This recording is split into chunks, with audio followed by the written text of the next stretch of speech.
Bonjour à tous, bienvenue sur GoNoGo Crypto, la chaîne crypto où on se pose la question de rentrer ou pas dans les projets. Des génériques.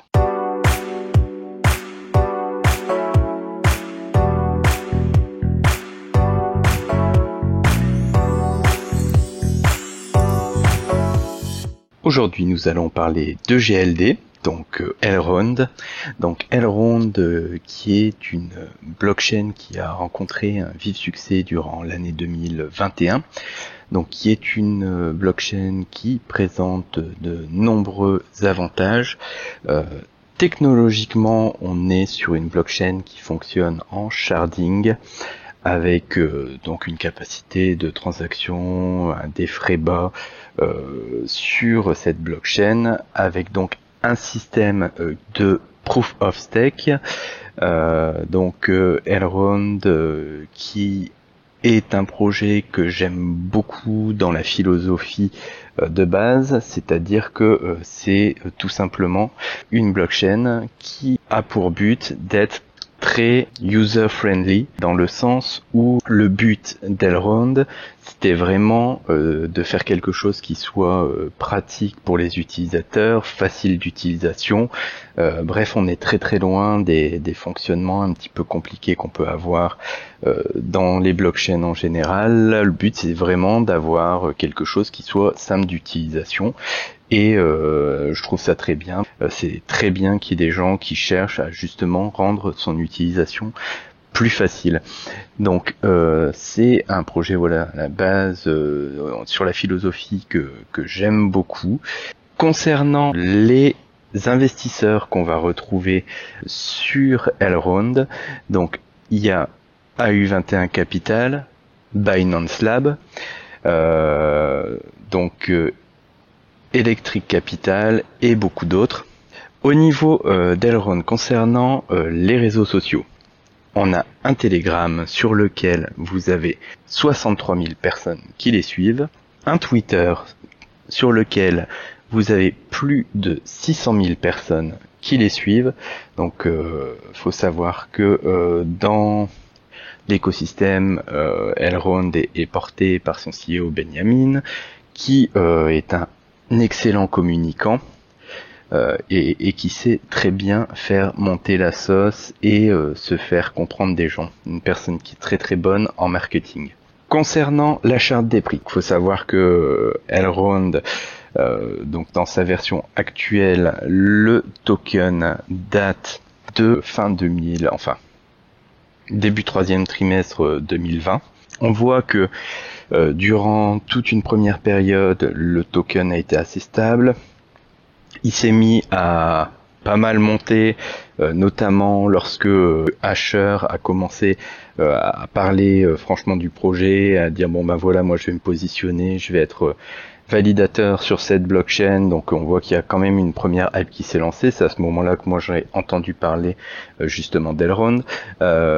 Petite hype qui s'est calmée durant l'été 2021, et Elrond qui est vraiment parti à son ATH ensuite, pour avoir justement un ATH en décembre qui était très très haut, qui était quasiment à $500.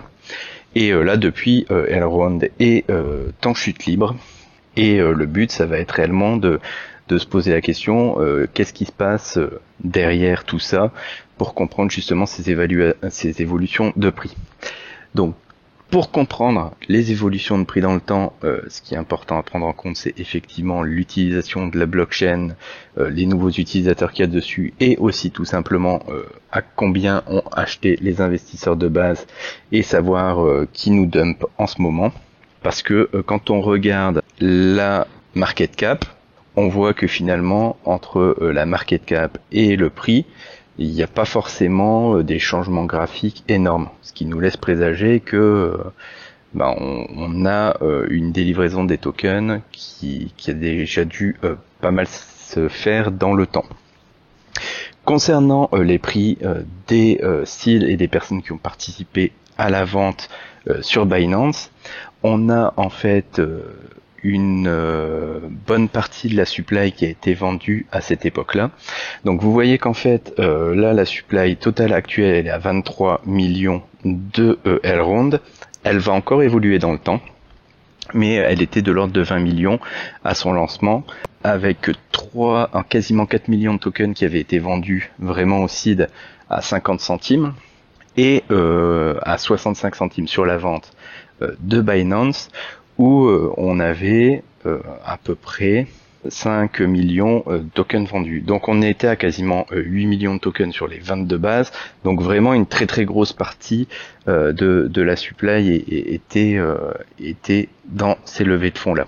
Vous allez noter que les levées de fonds sur Elrond ne représentent que 5 millions d'euros pour une valorisation qui est montée à plusieurs milliards, 5 millions d'euros. Toujours bon à retenir.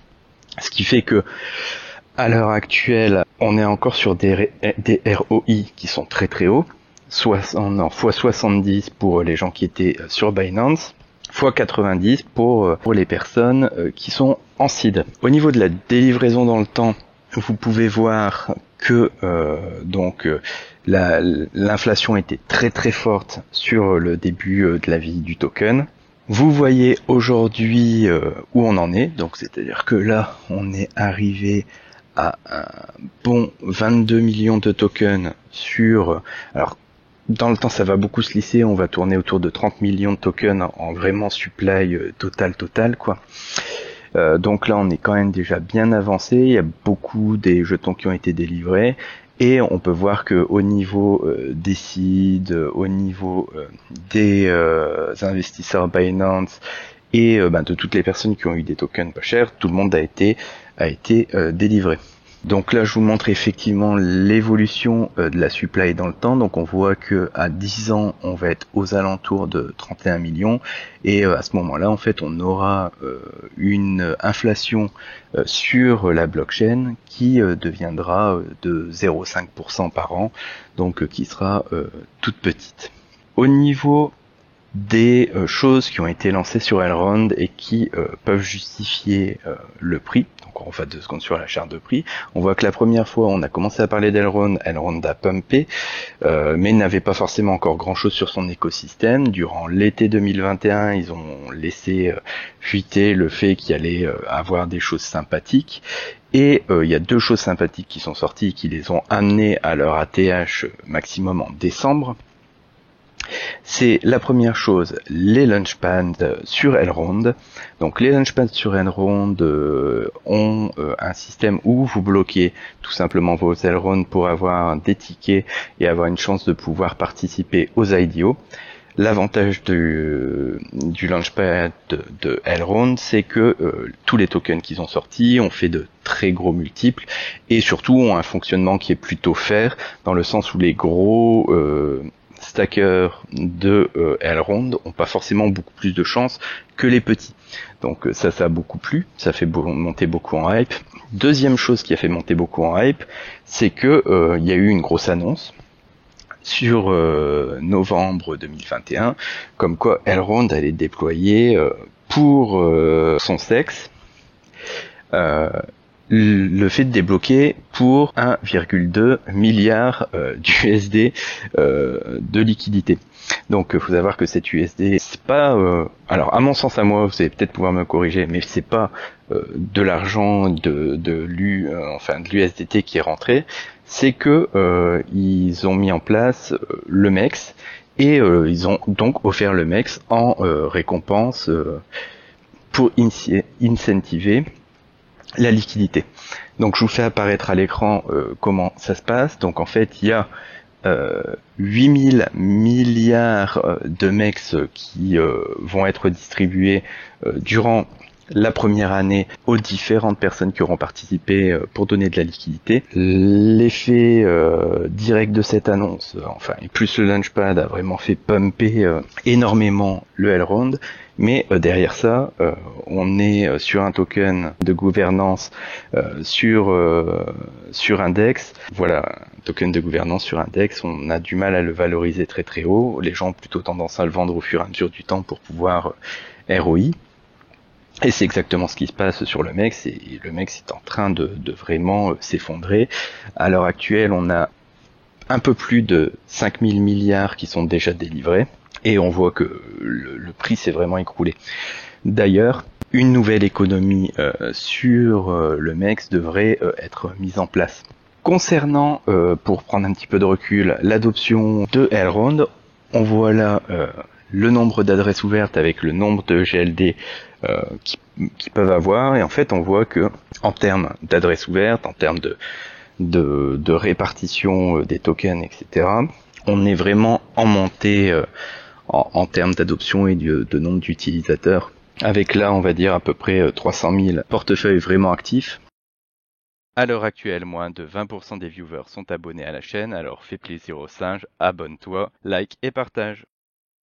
Au niveau des transactions daily, on voit que effectivement il y a eu un gros pic d'utilisation de la blockchain fin d'année dernière et que depuis ça s'est vraiment calmé. Donc là, ça veut dire que pour le moment il se passe pas grand chose sur Elrond et que donc il y a aucune raison que les tendances actuelles de baisse viendraient à se retourner parce que d'une part on a effectivement des seeds et des gens sur Binance qui avaient acheté très peu cher, et là il y a tout simplement des gens qui sortent, on n'est plus sur des unlocks.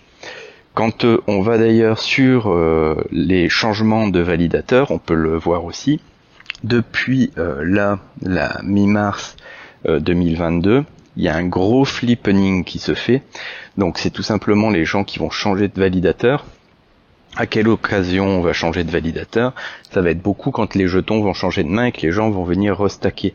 Donc en fait, vous avez à partir de mars 2021 des gens qui ont recommencé à acheter du Elrond, pensant qu'on arrivait plutôt sur le bas du market, pour pouvoir les stacker et relancer. Donc ce qui se passe concrètement, c'est que les Elrond changent vraiment de main. Les possesseurs qui avaient leurs tokens qui étaient vraiment pas chers commencent à les revendre, et on commence à avoir une capitalisation réalisée sur Elrond qui devient de plus en plus significative. On peut voir aussi sur le total des tokens stakés que à l'heure actuelle on est à 52% de la supply qui est stakée, avec, donc comme je vous rappelle sur les graphiques, on a eu un premier moment où il y avait beaucoup de EGLD qui étaient stackés, puis il y a eu on va dire des premières ventes qui se sont fait, des gens sur Binance, etc., qui ont commencé à take profit, etc. Monter sur décembre et revente de tokens, donc là pareil, on vend des tokens pas chers et on leur donne une valorisation qui est plus élevée. Et là on est retourné à 52%, et je pense qu'on va rester à 52% parce que là les gens qui se sont placés, le flippening qui s'est passé vers mars-avril, les gens sont venus pour rester à mon avis un petit peu longtemps. Pour s'assurer de la relance de Elrond, en avril, Benjamin avait fait une annonce comme quoi il y a maintenant un fonds d'investissement qui avait mis 40 millions de dollars sur l'écosystème Elrond. Faut savoir que là, c'est vraiment quasiment la première levée de fonds qu'on a sur Elrond, c'est-à-dire que il est monté à plusieurs milliards en ayant levé 5 millions à la base. C'est dire si c'est un communicant qui est très bon, qui est capable de très bien s'entourer, etc. Bref, je pense que Elrond a un bel avenir si on est capable de se positionner au bon moment pour acheter et ne pas faire partie des perdants. On voit que les notes sont principalement situées en Europe. Elrond fait beaucoup de bruit en Europe. Et ça veut dire tout simplement qu'il y a encore toute une partie du monde à conquérir, et que à l'heure actuelle on est très centré entre guillemets un petit peu sur nous, mais il y a tout un autre marché qui est ouvert, et on a déjà fait des belles performances en étant quasiment que Europe et une petite partie Amérique du Nord. J'en viens à la mauvaise nouvelle sur Elrond.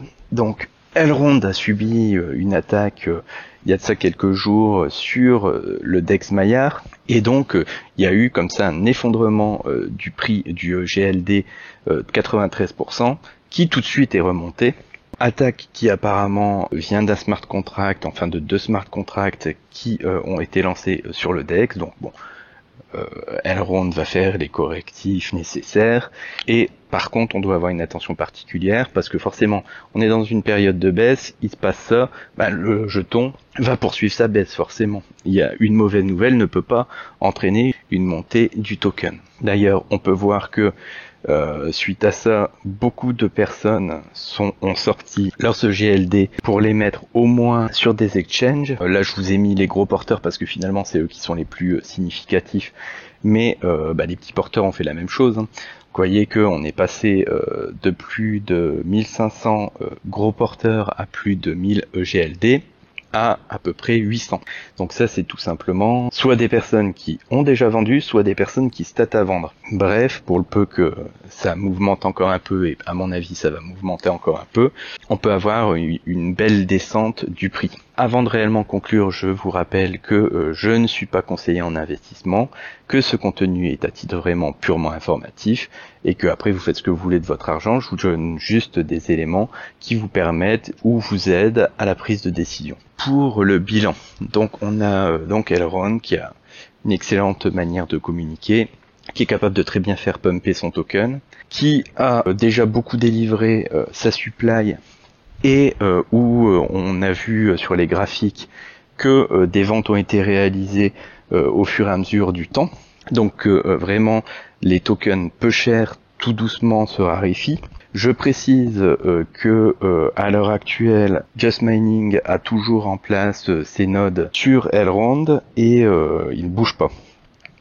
Donc les personnes qui étaient, on va dire, qui ont eu l'occasion d'investir tôt sur l'écosystème préfèrent faire tourner des nodes, profiter de l'inflation et se rémunérer dessus. Mais il y a quand même beaucoup de gens qui, à l'heure actuelle, gardaient en se disant voilà, est-ce que les nouvelles annonces vont relancer le token, les annonces d'avril, notamment les 40 millions, ça n'a pas été vraiment le cas.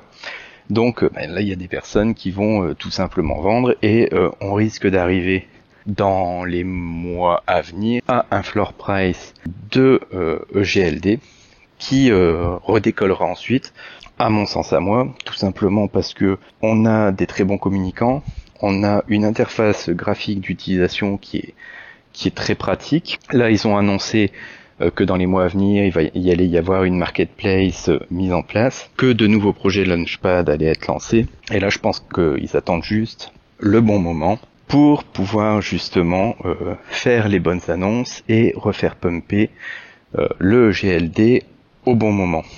Donc on garde toujours en tête que c'est une blockchain qui a eu peu recours à des venture capital pour être capable de monter assez haut et faire des performances qui sont tout à fait louables.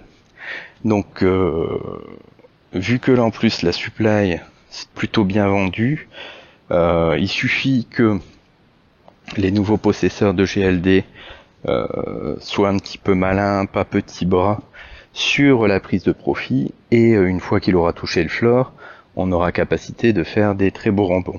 J'espère que les informations que je vous ai données là vous seront utiles. Je vous souhaite à tous une bonne journée. Au revoir.